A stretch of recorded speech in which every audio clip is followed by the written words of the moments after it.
Okay, so today we're going to be covering two main areas in the theory part of our workshop, zero knowledge proofs and fully homomorphic encryption.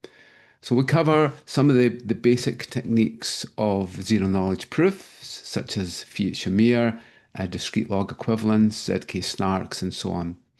I appreciate it might get a little bit uh, tough in terms of some of the theory, but don't worry too much. Really, there are some core principles that we need to understand underneath. So I'll try to cover most of the core principles involved, and then you can obviously look at some further reading to be able to understand a little bit more about the topics.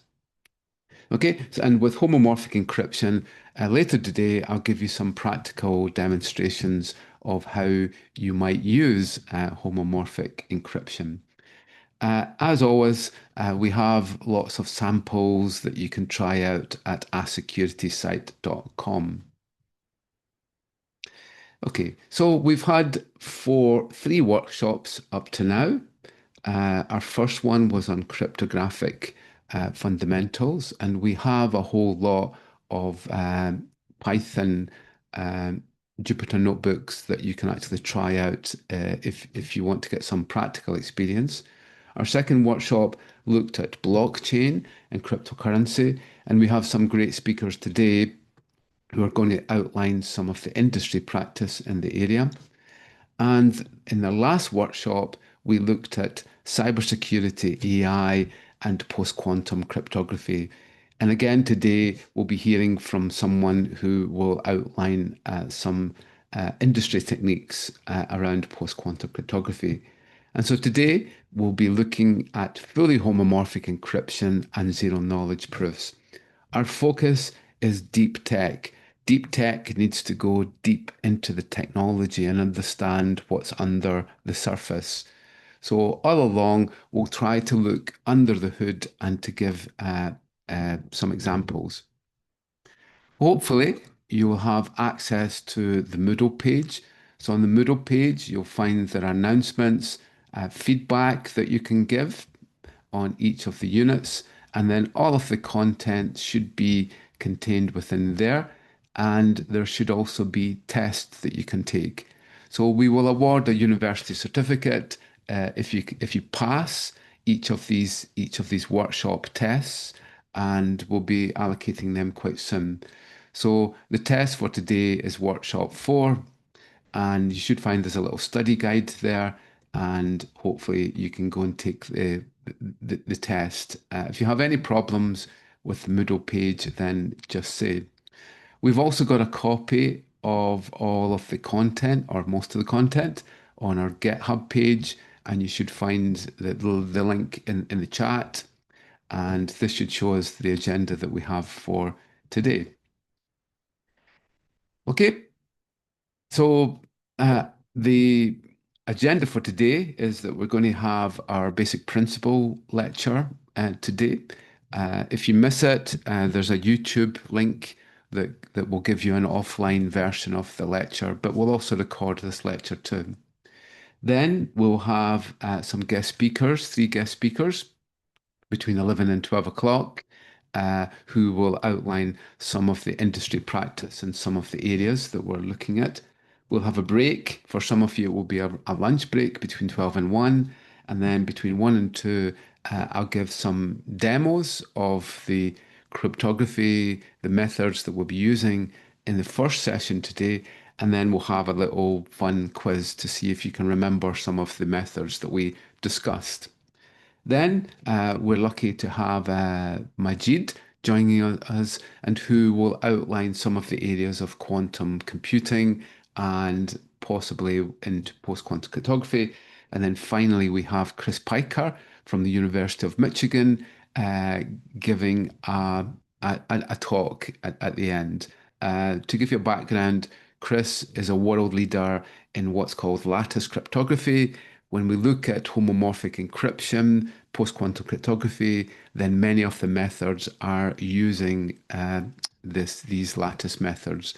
Okay, so hopefully you can stay and listen to Chris later on. Okay, so before we start, let's do some basic overview of cryptography again. We did it in the first workshop, but let's actually look at the basic principles again because we'll need some of those when we look at our zero knowledge proofs and homomorphic encryption. Okay, so up to now, we've came across Bob and Alice. So we want Bob and Alice to be able to communicate securely, privately, and also to be able to identify each other to each other. For this, we introduced the concept of Trent, and Trent is the trusted entity between Bob and Alice, and Trent will be able to prove Alice's identity to Bob and vice versa. Unfortunately, we have Eve and Mallory, and they are the passive adversary and the active adversary. Now, in this presentation, we'll introduce two new actors. That is Peggy. Peggy is the prover, and Victor is the verifier. Okay, so Peggy will prove something, and Victor will verify it. Okay, so hopefully we'll meet those two entities later on in the presentation. So one of the areas we covered in the first unit was hashing methods. That's a way that we can take a digital fingerprint of our data. Uh, Common hash methods are MD5 and SHA-1. MD5 has 128-bit hash, and collisions are likely with that, so we shouldn't really use that. SHA-1 is a bit better, 160-bit, but the collisions are possible, so we shouldn't really be using SHA-1 at all. And certainly in a post-quantum cryptography world, these two will be deprecated and removed. The main hashing methods that we should use are SHA-256, SHA-512. If we want a variable length hash, we use these XOF functions here, such as shake. The most basic encryption method is symmetric key encryption, and with this, both Bob and Alice use the same encryption key to encrypt as to decrypt, and hopefully Eve doesn't know what that key is. The main methods here are Cha-Cha-20 and AES GCM mode, but there are many other methods that we can actually use. We can enhance our symmetric key methods with what's called AEAD, and this will send an authentication tag along with the cipher.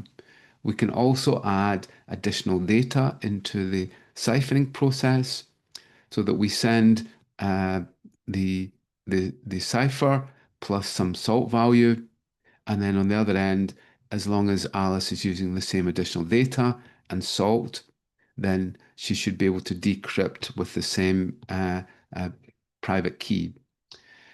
Okay, so typical modes for this are GCM mode, CTR, and so on. But GCM is the most popular symmetric key method. How do we generate our keys? Well, we can do that with a key derivation function or a KDF. With this, we take a secret and some salt value, we feed it into our key derivation function, and it will create a nice encryption key for us. As long as Alice has the same secret and the same salt, then she will generate the same key as Bob. A popular key derivation function is HKDF, and that's used in TLS communications. And it's likely that the communication that we have just now with Zoom is using this method. But there are many other key derivation functions that are fairly slow and are used to store passwords. These include bcrypt, argon2, script, and so on. Then we get what's called a message authentication code or a MAC. In this case, we can take our data, we take a hash of it, and then we can use our secret key, our symmetric key, to be able to create an HMAC signature. That can then get sent over to Alice. Alice has the same shared key, does the same hash, and can actually compare that the message hasn't been changed and that the message has been sent by Bob. That's a MAC, and one of the most popular MAC methods is HMAC. but it's not the only one we can use. We can use Poly 1305, which has a 20, a GMAC with AES, GCM, and so on. A core method that we use is to use asymmetric encryption or asymmetric methods, and that's also known as public key encryption. With this, we generate a key pair. So we use one key and then we can use the other one to do the reverse. So if Bob wants to send Alice some encrypted data, he will take Alice's public key and encrypt the data. Then she will use her private key to be able to decrypt it. With public key encryption, we can also digitally sign things. If Bob has some data, he takes his private key and creates a signature, and then Alice will use his public key to be able to verify that signature. This is the signing process, and this is the encryption process. So with a digital signature, we sign with the private key. We have a hash of a message and we sign with the private key, and then the public key is then used by Alice to verify the signature. And this is at the core of blockchain, and in terms of any time we connect to the internet, we will require a signature to be able to verify the server. A popular method and used in blockchain is ECDSA. And in this case, we use a random nonce value along with the private key and the hash to create the signature, RNS in this case, and then we verify that with the public key as we have done before. Okay, so that was an outline of cryptography. Now let's look at some of our methods that are involved with zero-knowledge proofs. There are demos of the methods we're going to use at these two links here, and we'll post these on the GitHub. So zero knowledge proofs is all about not revealing the core information, but a proof that someone still knows that information. So that could be your age, your gender, your date of birth, your password, and so on. So what we do is not give away those details, but we will give away some sort of proof that we know these details. What we'll get is a puzzle that we need to solve, and we can only solve that puzzle if we know the secret that we have. So one way that we can look at this is with an Alibaba cave, and where Peggy either knows the secret phrase to open up the passageway or not. And Victor asks Peggy to come out of a certain entrance, but doesn't know which entrance that she's went into. In this case, Alice may go into A, and then Victor will call for Peggy to come out of a certain exit. And if she comes out A, then we have proven with a 50-50 chance that Peggy actually knows the passphrase. If she goes in again and Victor calls again and she gets it right, then we have a 1 in 4 or a quarter chance that that she could have guessed.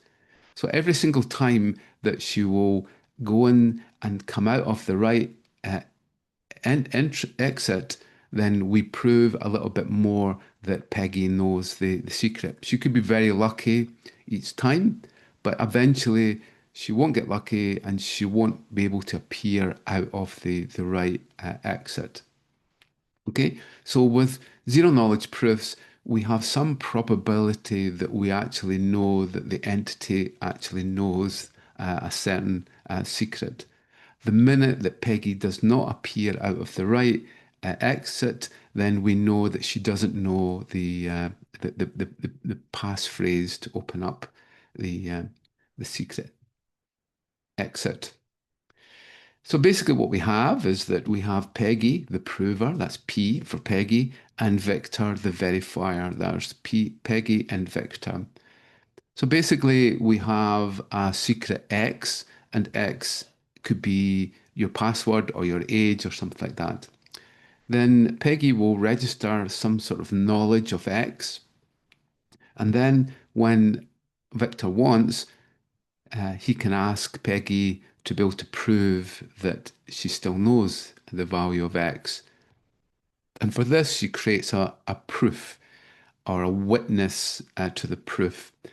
And through that proof, Victor will be able to know that she still knows her secret, but Victor doesn't know what the secret actually is.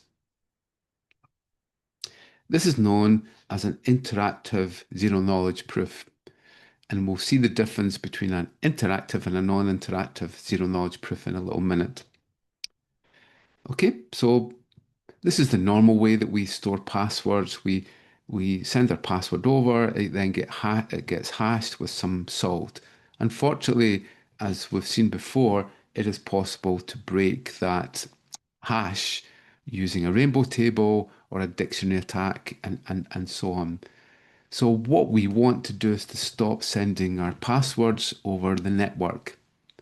So one way we could do this is to be able to register some sort of random, almost looking random secret initially, and then for Victor to send some sort of challenge to Peggy, and she will be able to produce some proof of that to be able to prove that she still knows her original secret. And this was solved by a paper from Amos Fiat and Audie Shamir. And this method is typically known as the Fiat-Shamir method. And this allows for what we'll see as a non-interactive zero-knowledge proof. So the way it works, and cryptography papers are often defined in discrete logarithms, g to the power of x mod p, where p is a prime number, g is a fixed generator value. It could be 2, 3, 5, and so on. And x is the secret. And because of the power of discrete logs, it is not possible to determine the value of x, even though we know y, g, and p. So the value of x becomes a secret there. And the power of discrete logarithms is that we can use Napier's laws. So if we have g to the power of x times g to the power of y, that is equal to g to the power of x plus y. And if we have g to the power of x to the power of y, that becomes g to the power of xy. And the magical thing here is that the mod p operation makes all of the maths actually work, but makes it much simpler because the numbers would get very large eventually. Okay, so we can use these rules that we have here, created by John Napier's logarithms, to be able to show that this actually works. So initially, Peggy has a secret of her password and then has a secret value of X, which just happens to be the hash of her password. She takes G, which Victor knows, to the power of X and does mod P. If you're interested in Python, you can implement this such as this. And it's a very powerful piece of code. Then when she wants to prove, so this will be registered.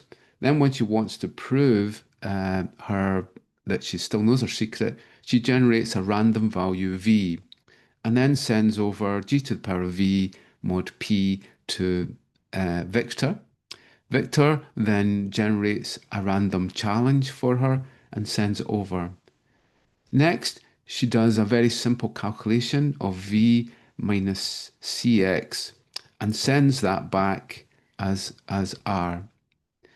Then Victor basically will check g to the power of I, r, and y to the power of c mod p. And if that equals the value that was sent over by Peggy earlier, then she's actually proven that she still knows the value of x. The proof is here if you're interested. There is the conversion there of r, and there is the conversion of y, and we end up that these two values are the same. So in many research papers, you will still find that they refer to this discrete log type of approach. And this is the methods that we used to use, but these days we now use elliptic curve methods. So an elliptic curve method, or ECC, converts our discrete logs into elliptic curves. And with elliptic curve, we have a base point on the curve G, and then we multiply it by a value X. And then we get a point on the curve known as XG. Basically, it's like adding G X times, but it's a very, very efficient method to do this. So rather than having this exponential, we have a multiplication here when we define our elliptic curve. So this time, the password, the value that's sent over is XG, X is the secret, and Bob and Victor won't be able to tell the value of X, even though that we have this elliptic curve point. Then Victor will send the C again and do the same computation, and Peggy will be able to send the values over, and this time we do roughly the same again, but this time we do it with elliptic curve point checking. In this way, the actual Peggy will be able to prove through Fiat Shamir that she actually knows still knows her secret. And I'll give you a demo of this later today. So what Fiat and Shamir did was that they made this non-interactive. So the overhead that we have here is that Victor needs to send a challenge to Peggy each time.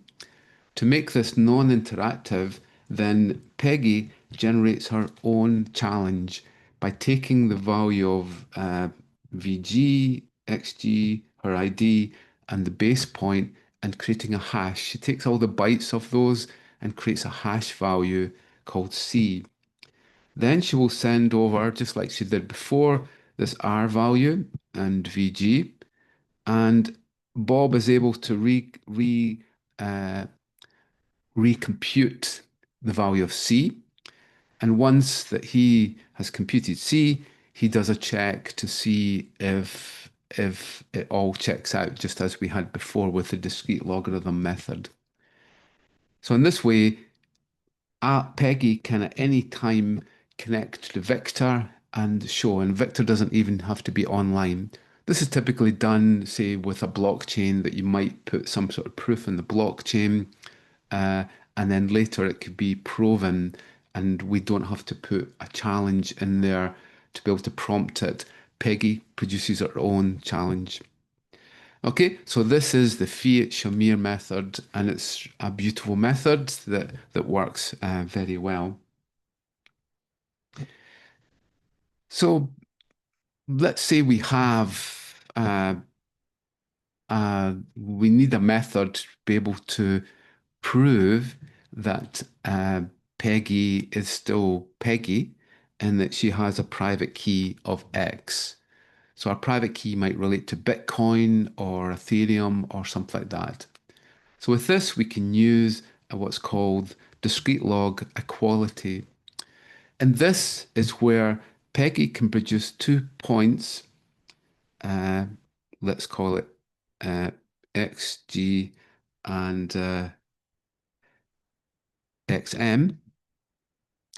Okay, G is the base point that we had before, and M is a new point on the curve that's randomly selected. So what happens with this method is that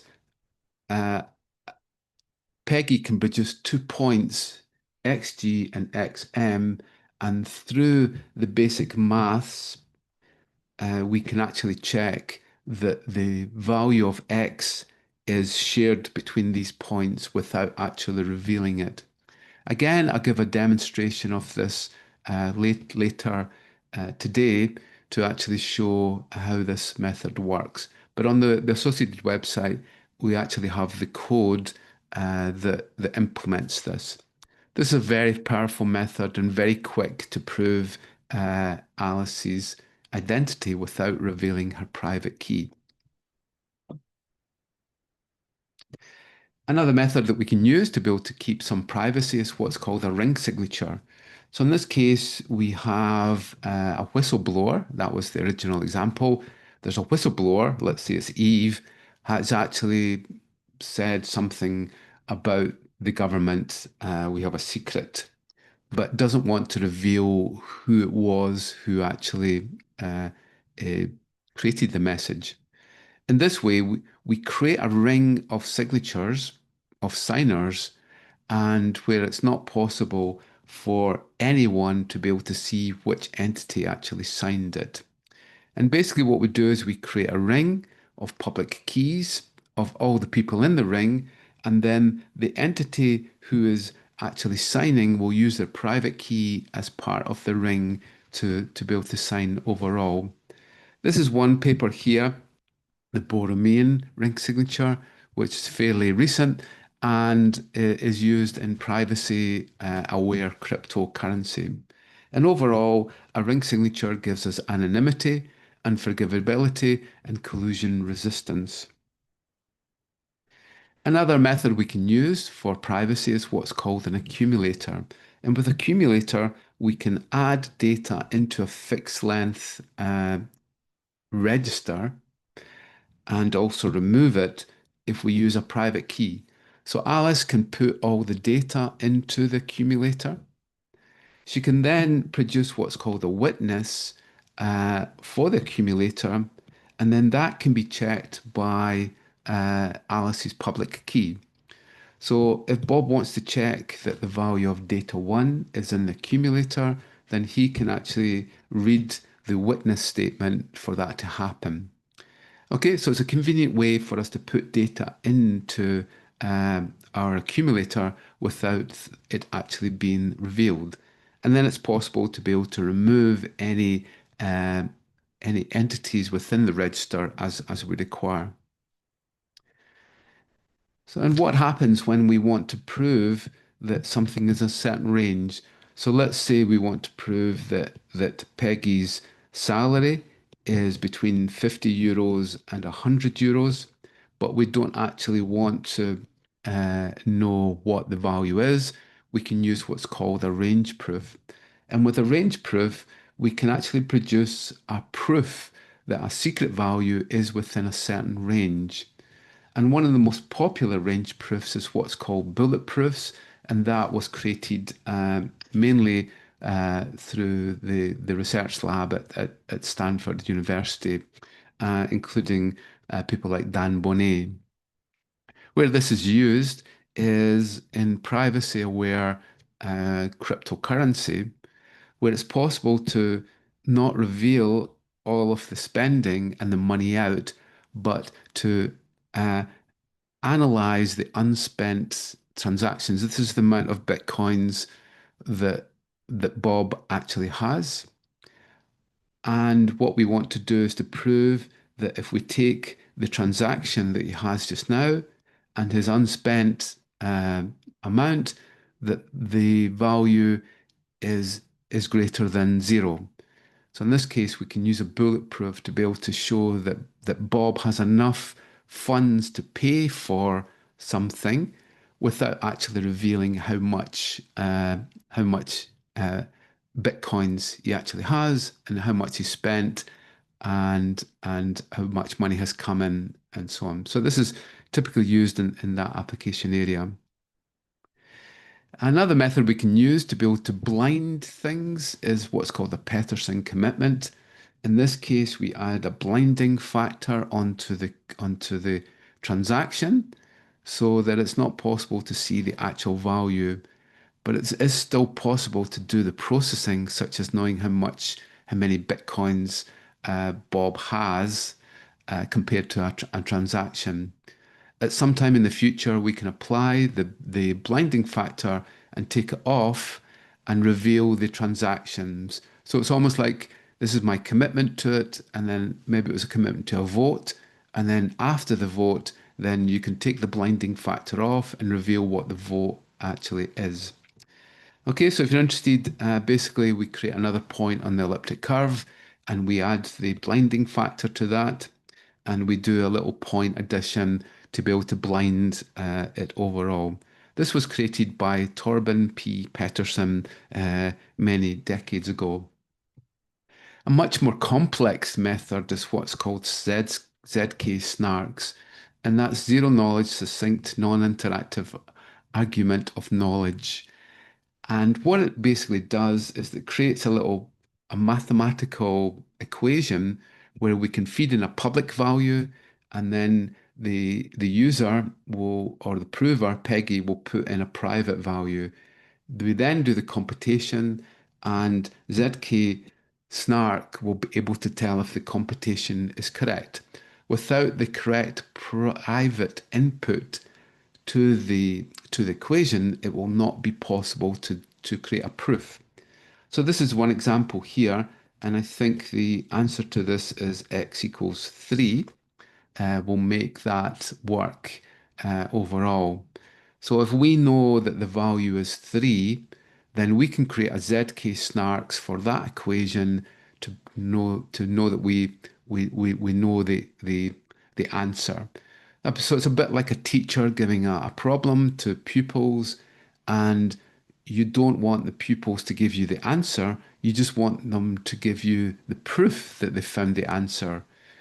Because if we give the answer, then every other student can then copy that. So ZK Snarks allows us to be able to create this computation. It takes a little bit of while to create it, but once we've created it, it's a really fast way of proving that the user knows the secret. And basically what we do is that we flatten the the method, the equation, into and OR gates, and then we create a format called R1CS, and this makes it really easy to check the answers overall. And basically, we create what's called a witness statement, and the witness statement can be easily checked against this R1 CS code, so that we can actually prove uh, the correctness of the ZK snark. So this is used a lot in blockchain type applications, and it's a very powerful method overall. Okay, so that was an outline of ZK's of zero knowledge proofs, and this afternoon I'll hopefully try and give you some demos of the real code and what it looks like. Overall, Snarks, ZK Starks, and Plonk, there are other methods that have been derived from ZK Snarks, are probably the ones that are used, and they're the most secure and have good performance levels. So now let's look at the exciting area of fully homomorphic encryption. This is a really difficult topic to teach in just half an hour or so, and really needs a little bit of thinking. But what I'll try and do is give you an outline of some of the core principles, and maybe you can think a bit more about how it all works underneath. But what it involves is what's called lattice cryptography, and I'll try and explain a little bit about that. But the main thing is to understand some of the core principles behind it. Okay, so what we do with fully homomorphic encryption, and what we have is that over the air, we've got encryption. So HTTPS and so on covers us for over the air encryption. And then at rest, we can use AES encryption or public key encryption and so on. The area where we struggle is when we're processing data, because we need to unencrypt the data and then we need to process it. So with fully homomorphic encryption, we make sure that the data is always encrypted. And then when we process the data, we're only processing encrypted data, so that the data processor cannot see any of the private data within the processing. So with this, with asymmetric homomorphic encryption, we create a key pair, and then the data is then encrypted at its source with the public key. Public key isn't a big secret. We can give it to anyone. Then the data processor will then process the homomorphically encrypted data, then pass the result on, and then the private key can then be used to decrypt it. And here's the data consumer, and the data consumer can actually determine the result from the decryption. We can also use symmetric key methods where we can have the same private key used for the encryption and the decryption. Obviously, this one is a bit more difficult to protect, and we'd probably have to put the key away in some sort of secure place for it not to be discovered. Okay, so there's our symmetric key method. We have our public key there, and then we have the data processor, which shouldn't be able to see anything. We do some sort of computation on the encrypted data, uh, and then we can actually decrypt. So this would be an amazing step forward if we could actually implement this. It would mean that our data would always be protected. So what we have is that we can have an operator, such as plus, minus, multiply, and so on. And what we can do is use the same operator to be able to take the encrypted values and then multiply them, divide, add, subtract, and so on. Basically, what we have is a lattice of thousands of axes. If you think about it, there are little points in space, and there is more than 1,000 axes. And what we do is that we represent these points as a vector. And a convenient way of describing a vector is in a polynomial form. It just makes it easier for us to do the maths and in Python and so on. So you'll often find that in machine learning and in homomorphic encryption, we refer to our values as polynomials that we have, and we create these vectors and matrices of these polynomial values. We also have a mod of a prime number here, and this constrains the actual sizes of the factors of the polynomial powers. The maximum value that we get for the polynomial powers will be the maximum size of our lattice. We also need to inverse these polynomials. So luckily in Python, we can get easily ways that we can have a polynomial, and we can reverse it easily to be able to create the inverse of that operation. Overall, the lattice methods rely on a paper from Regev in 2005 for learning with errors. Basically, we have a matrix, we have a secret vector, which is our private key, and then we add a little bit of error onto it. So the point in space is moved a little bit because of this error. And the difficulty is it's really difficult to actually find the point that point with a little bit of error relates to.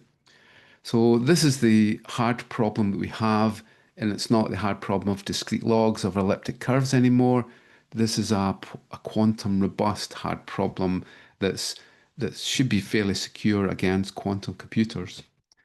So there has been four main generations of homomorphic encryption. The first was by Gentry, who first applied the method with GHHV.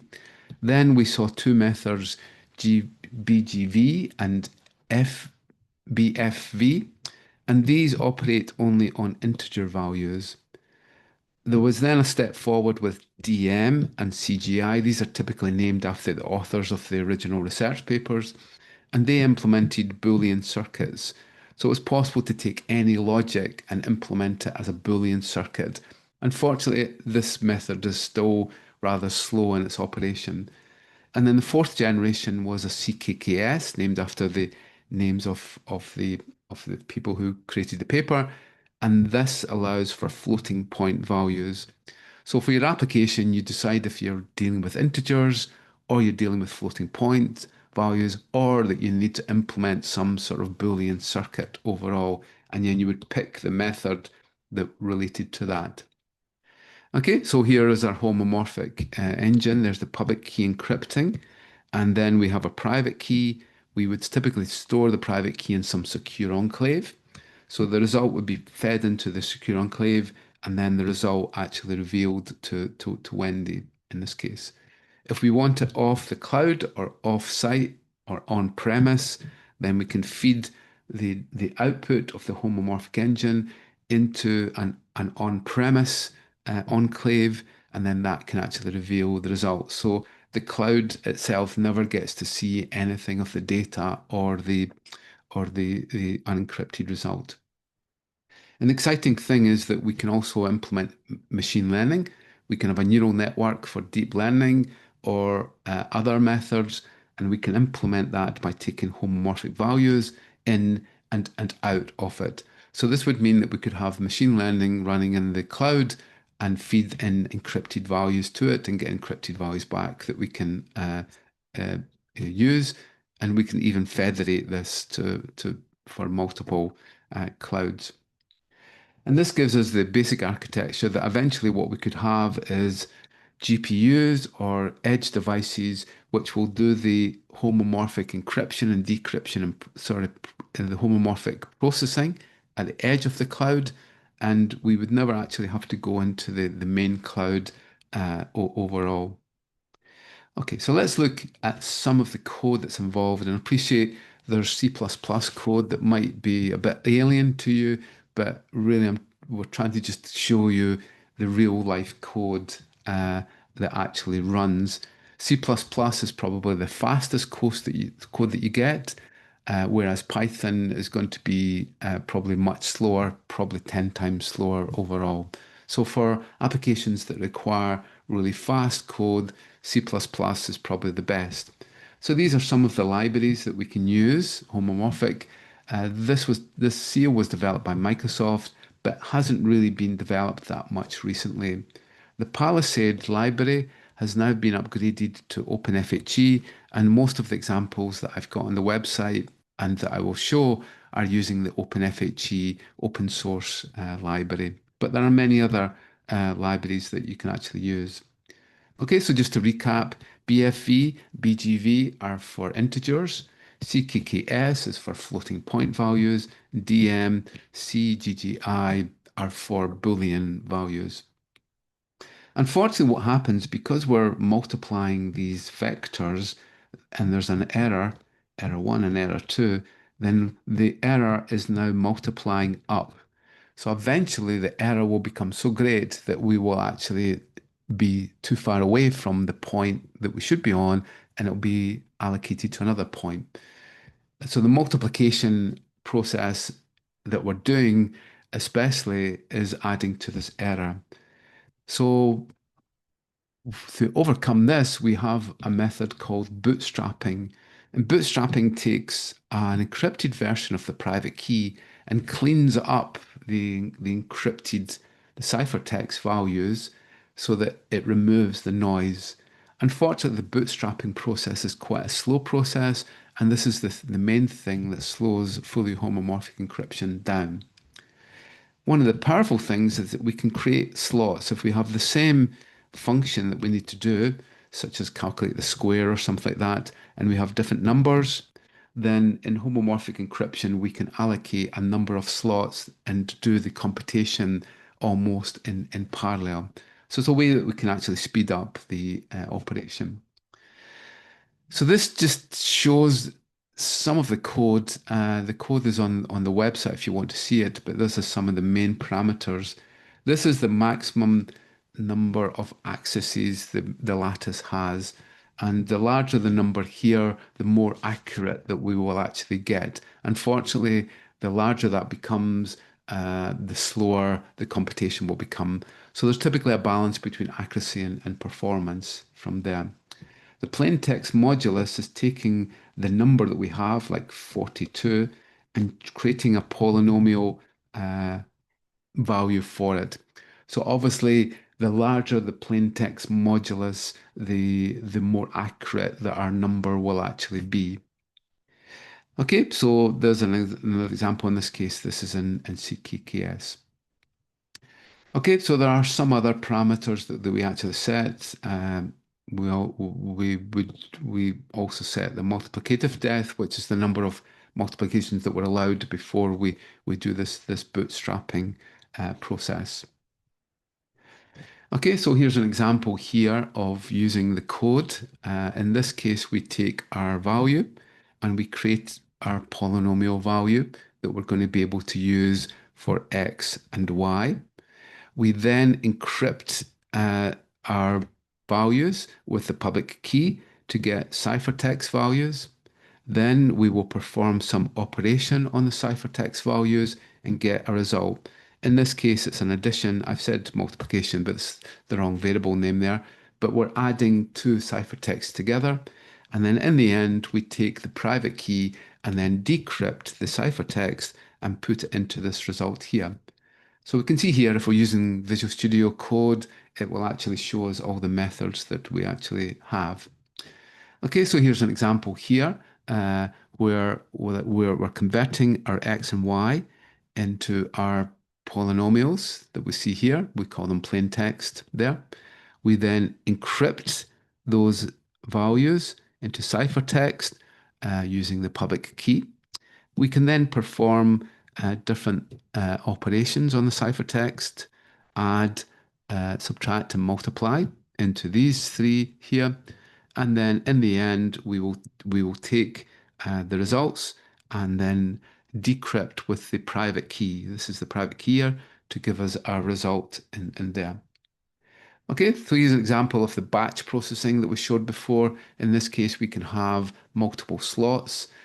What's happening here is that we're actually using a square, and we're taking values of 1, 2, 3, 4, 5, and then feeding them in to the square function, and then getting a result here. This allows us to be able to batch process our data.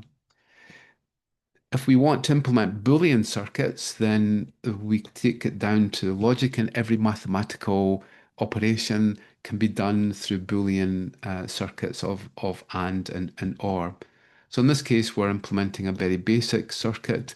So again, what we do is that we encrypt our bits, and then we will implement the gates. So this is implementing this here. This one is implementing this operation. And then we have an AND operation here for this part. And then we bring them together with an OR in there. Okay, so we can really build quite complex circuits that we could implement with this homomorphic encryption. Okay, so there's an example there. And we can really build up really complex circuits. This is an adding circuit, 4-bit adders, and we can actually start to layer in all the circuits that we have. So you can see that we could build any electronic circuit to be fully encrypted. We can also have things like a multiplex circuit. So with a mux, we take a control signal and the values of A will be taken from there. And if the value is 1, we will take it from here, from that. We can also get a majority gate where we only have a one output when we have a majority of ones in here. So these are the two gates that we can have in there that are implemented in OpenFHE. Another powerful method that we can have is what's called Chebyshev functions. In this case, we can take standard maths functions in a library and convert it into a polynomial format that can be used inside the homomorphic encryption. This is an approximation of the function in a polynomial form, which means that we can actually open up a whole lot of mathematical functions inside our program. We can also evaluate polynomials if we need to with the code. So some of the applications, standard application, here is a hospital. Patient data is encrypted with a public key, fed into the cloud. There is some processing done in the cloud, and then it returns back, and we can use the private key to be able to decrypt it here, just like we showed here. So the data is encrypted within the cloud and we can't see any of the data there. We also have a powerful method of what's called multi-party computation within inside homomorphic encryption, where we can shard the key and give the key to different parties, and each one can do their own computation, and then we can bring back the computation together overall. This will help with load balancing.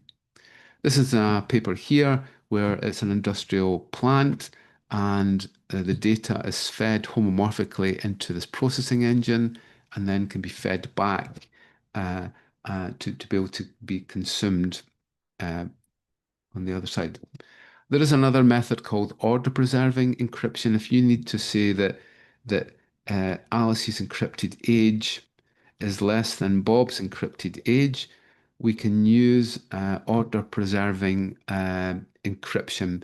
We can't use this comparison within inside our normal homomorphic encryption, but if we need this comparison greater than, less than, then order preserving encryption does that for us. There is a method that's implemented in OpenFHE called proxy re-encryption. In this case, we have some ciphertext that was encrypted with Alice's public key. We can then re-key it by taking Bob's public key and Alice's private key and re-encrypt the ciphertext so that it is now Bob's private key that can then decrypt it. Okay, so in the cloud, this is what we would have. The public key can be available to anyone, but if we use symmetric key, then the key needs to be stored in some sort of secure enclave overall. So this is being applied into areas of searchable encryption, where it's possible to put the search terms within encrypted values and then to be able to then use homomorphic encryption to find search terms which match.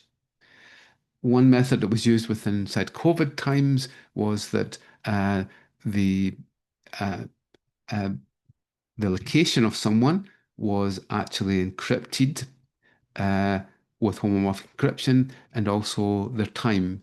So it's possible through homomorphic encryption to be able to homomorphically match the location and time of someone to see if they had been in close contact. It's also been used in biometrics where it's possible to find the difference between your biometrics and your stored biometric signature, looking at the deltas between each of the biometric features.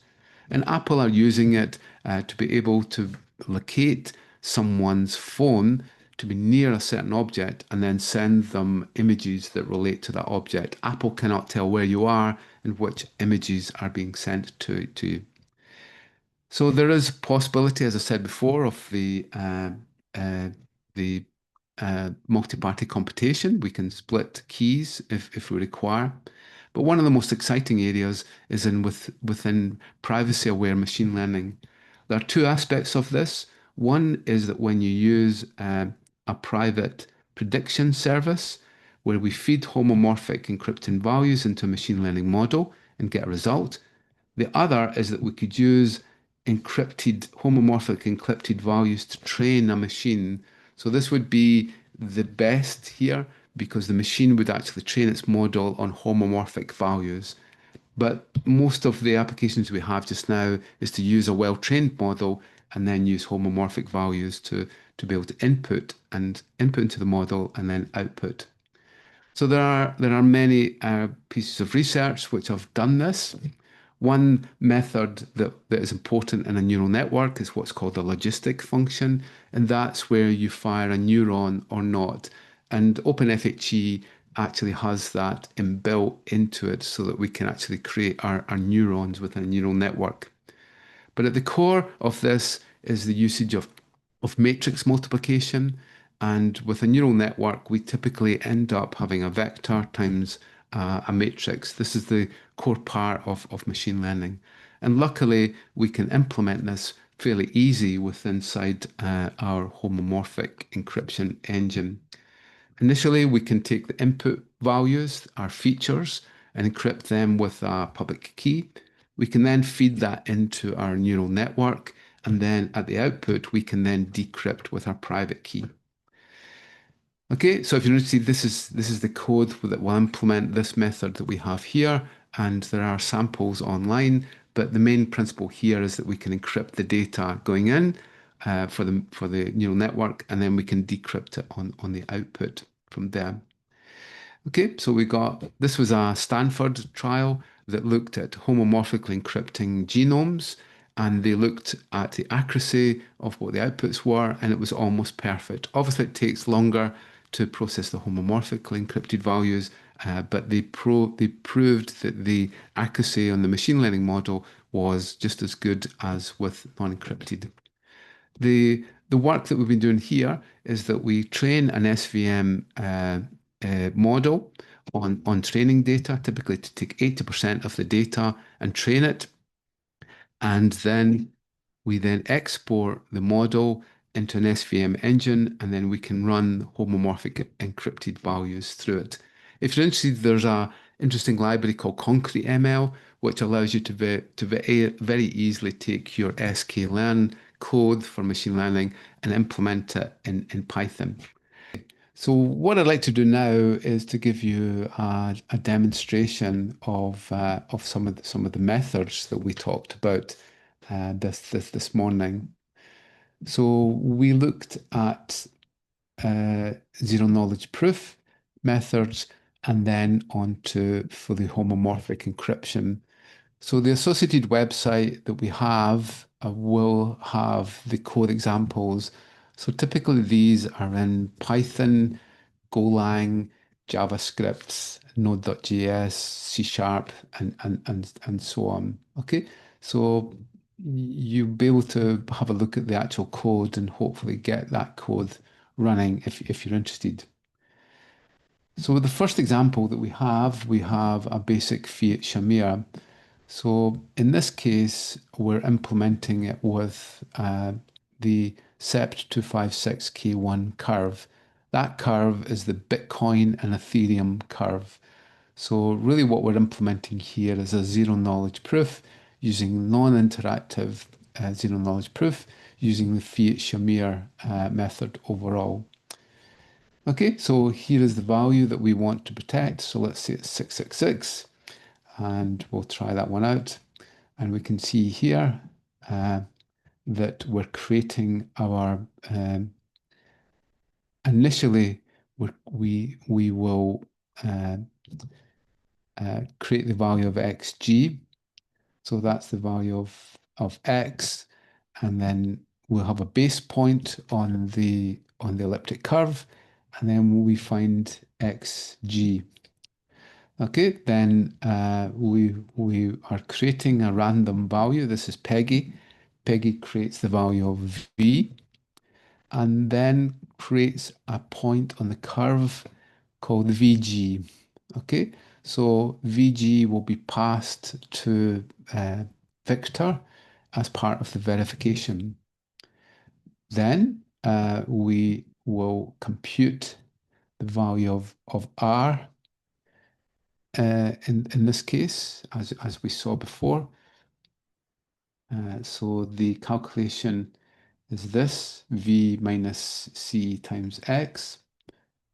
We should be able to see that we have a hash of the points to give us the value of C here.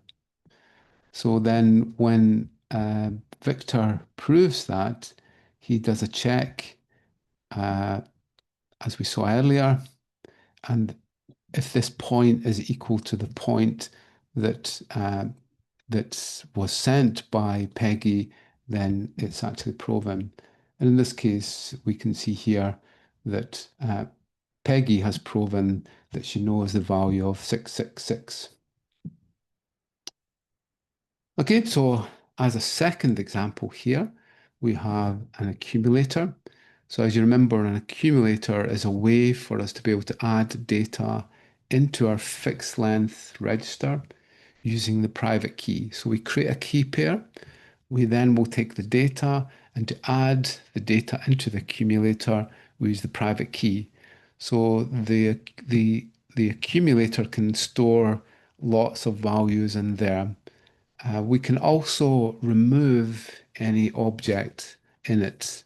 So it will keep storing all of the data that we put into it. But then if we want to remove anything, then we can do it with the usage of the private key. So in this case, we might want to add uh, the word Bob into there. So there's the public key of our accumulator, and then there's the private key. And this is the seed value, which is used to be able to create the key pair that we're going to use. So this is the state of the accumulator once we add that value into it. And then we can actually create a witness using the private key. So uh, Peggy can prove to Victor that the value of Bob is actually in the accumulator with this witness. If we now remove that data element, okay, so now we remove Bob from the accumulator, and we now try to create a valid witness uh, to with the private key, uh, then it won't be possible. So in this case, it just gives us a message to say that we can't show Victor that the word Bob actually exists in the accumulator. Okay, so if you're interested, the basic maths of it isn't too difficult. If you're interested, it's based on this BL12 curve. It actually has two curves in it. It's a special curve where we can do special mappings that we need. And it's used a lot in privacy-aware cryptography, called pairing-based cryptography overall. Okay, so this is we can add our values that we want into the accumulator. And this is how a witness is actually created here, a bit more complex. So the code that we've added here is basically in Golang, which is a compiled language that should give you the speeds of C and C++. Okay, so there's the code there, and hopefully, so if we remove Alice from the accumulator. So the way that the program works is that we're adding Alice, Bob, Eve, Carol, Dave, Grace, and Faith. And then this is allowing us to remove that data. So when we remove it, you can see the witness is valid, but then when we remove it to prove that value was in there, it's not possible to create the witness overall. Okay, so accumulators are great methods to be able to keep things uh, secret. Okay, so that's an accumulator. A much more uh, rigorous zero knowledge proof is ZK snarks. So with ZK snarks, as you remember, what we do is that we have a mathematical equation in which we have a public value, in this case 35, and then the prover must provide the correct answer, prove that they know the correct answer. So in this case, the answer is x equals 3. So only when we actually can input the value of 3 with the public value can we create a valid witness that we actually know the result of this. Okay, and as I said, what we do is that we take the equation and we squeeze it down so that it's flat and made up of basic Boolean gates. So this is an example here. So in this case, for this equation here, the prover should be able to prove that the X value is 2. So we try that out, and we can see here that we can create a valid witness for that one. If I put in the incorrect value, such as 4 here, uh, that's just creating the circuit there, but the witness will not be possible from that.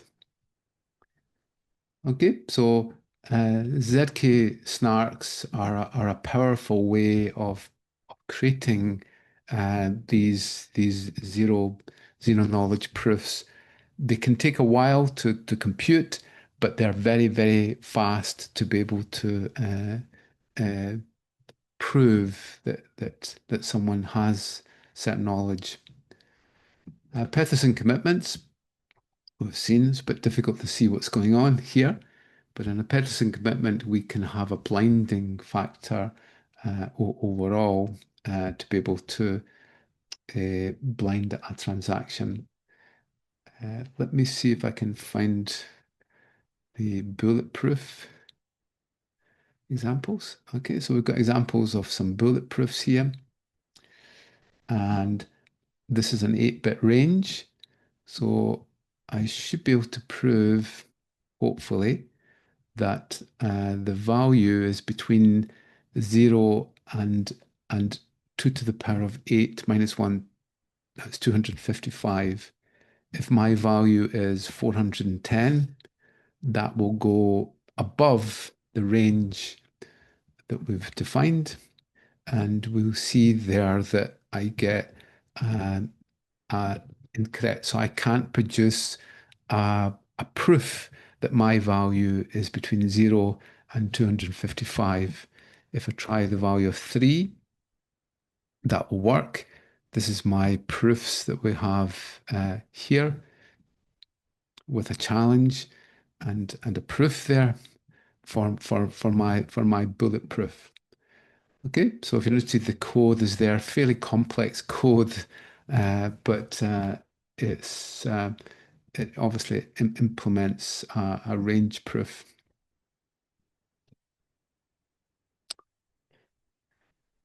Okay, so that was the basics of our zero knowledge proofs, and very important in terms of their usage in keeping data private. So it could be a password, it could be a private key, it could be personal data such as your age, your date of birth, your income, and so on. All can be created as zero knowledge proofs.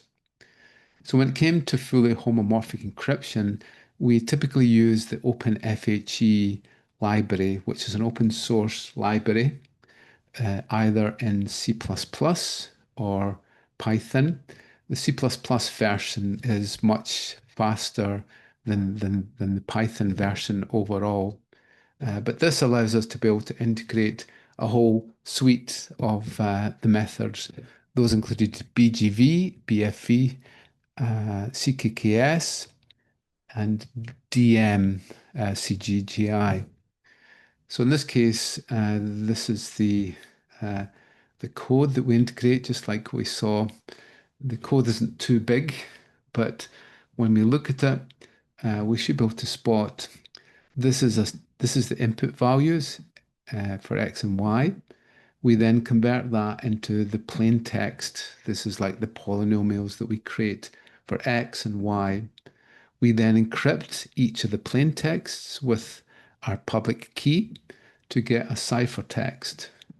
We then will evaluate, in this case, we will add the two ciphertext values together in a homomorphic encryption way to get a result. Then we use the private key to be able to decrypt the resultant ciphertext and then get a result. So typically the decryption would happen in another program somewhere. We wouldn't have it in the same program. And then in the end, we just print these values out. So we'll give it a try. So let's say we go for 41 and 31. So when we add these two values together, hopefully we'll get 72. We can use BGV or BFV, and then we can go for a different modulus. It might take a little bit of time if we go for the really big modulus. So we'll just go for a smaller modulus such as 65537. Okay, so there we go. And that works perfectly. So this is the slots showing here, and I'm only showing the first slot overall, but we can see here the answer is correct. If we try 45 and 7, that works.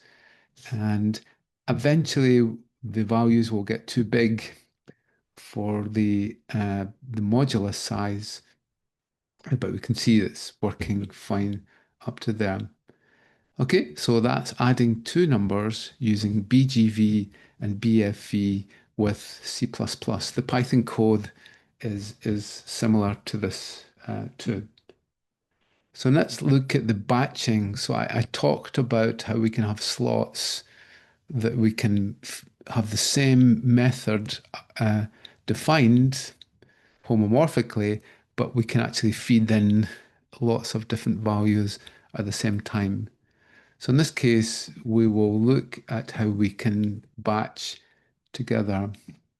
So in this case, the program is that we're going to have a number of values up to the value of count up to a certain value. Let's say it's 10. So we have 1, 2, 3, 4, 5, 6, 7, 8, 9, 10. And then we're going to input that into a square homomorphic method. So we should get 1, 4, 9, 16 on the output. Okay, so there we go. We're encrypting our value, 1, 2, 3, 4, 5, 6.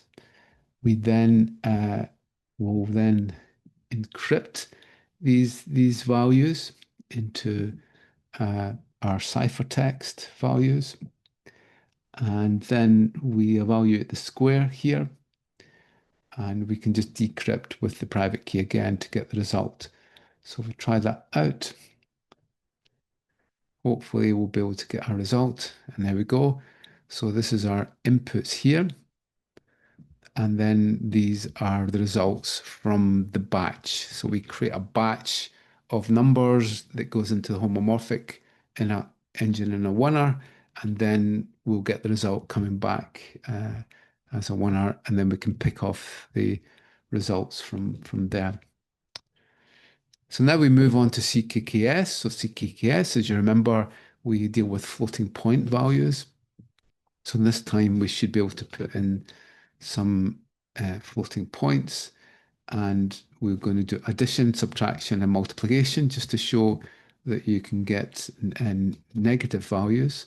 So let's do for that. We're going to add, that's the addition.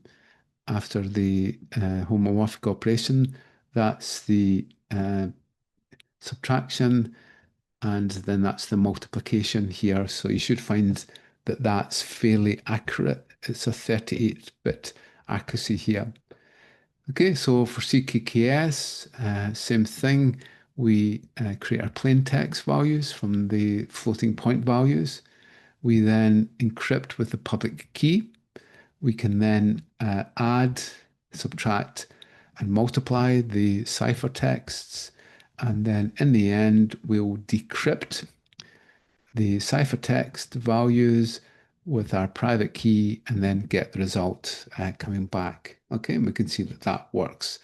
We should be able to increase this up. It all depends on the plain text modulus size for the size of the numbers that we can actually have and the number of decimal places that we have.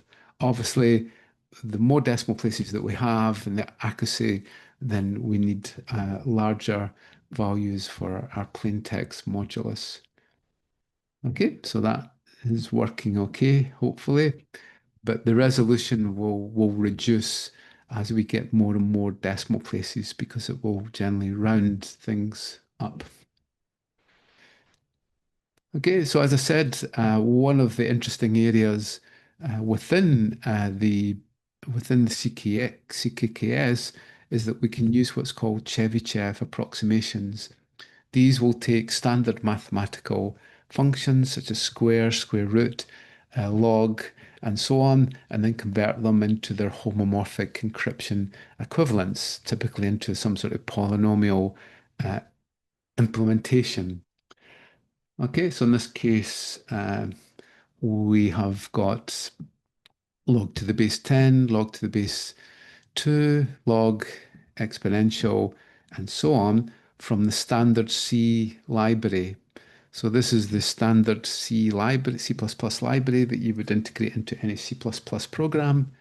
And this will actually convert that mathematical function into a Chebyshev equivalent so that we can actually use it in the program. So let's see what this one actually does. Okay, we can implement a range of methods, log10, log2, log, and so on. So let's implement log to the base 10, and we'll display 10 numbers, see what it gives us, and hopefully log 10 gives us this. The log 10 of 10 is actually a round 1. So you can see a little bit of rounding off there. So if you needed higher accuracy, you would have to change the parameters of the program. So let's try square root. That should be quite an easy one to see.